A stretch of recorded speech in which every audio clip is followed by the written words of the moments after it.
What was the biggest challenge that you would say was coming from Minnesota State to Colorado, doing the college to pro jump?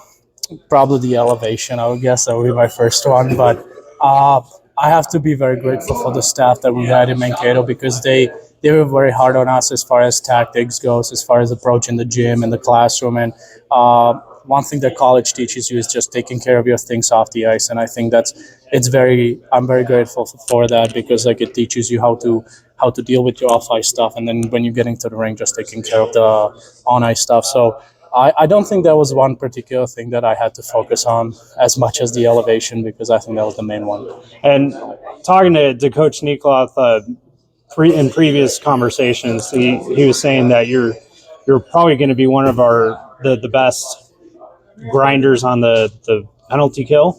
Mm-hmm. And I've watched previous video of you doing it in Minnesota State. What's your best advice to someone working their way through a system or like trying to work their way into the game? What would be your best advice to a player trying to be a penalty killer? I believe the most important part is to like learn from others because like every single system I went through, there was always someone better at penalty killing than I was. Like even at Minnesota State last year, that there was plenty of guys like, for example, Josh Grohl. I have to single him out because he's a great penalty killer, and every single time he did something, I was just watching him, trying to learn from him. Same with the practice. I had that one practice with the Avs. I was watching Logan O'Connor and Andrew Cogliano. Like their decision making is unbelievable. But for my advice would be probably just don't be hesitant because as fast as the penalty killing nowadays is, it's much easier to read off of each other when one guy is just going instead of going and hesitating for a little bit. So I think that's the main thing. Just we use this word, be convicted in what you're doing.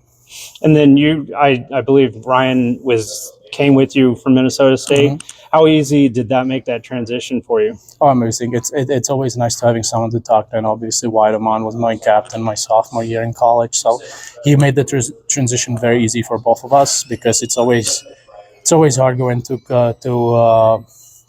a team where you don't know anyone. And we've been fortunate that we have someone to talk to and, ask questions and follow them to make sure we don't stand out of line in a bad way or anything like that.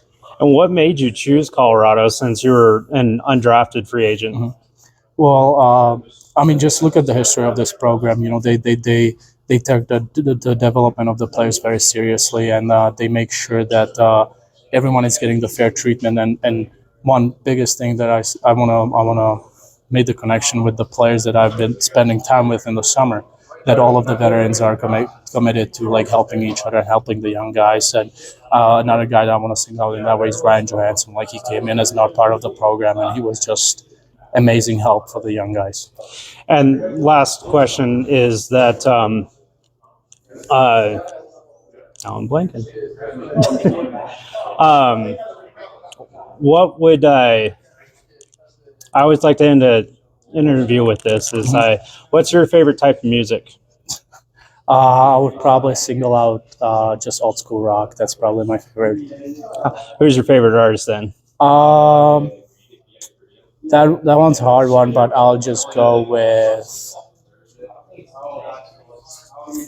either AC/DC or actually like The Offspring. I don't know if that's counted as old school rock nowadays, but The Offspring are probably my favorite. Unfortunately, it's considered old school. Okay, so The Offspring are probably my favorite band. Okay, great. It's been a pleasure. Yeah, thank you very much. Thank you. Thank you.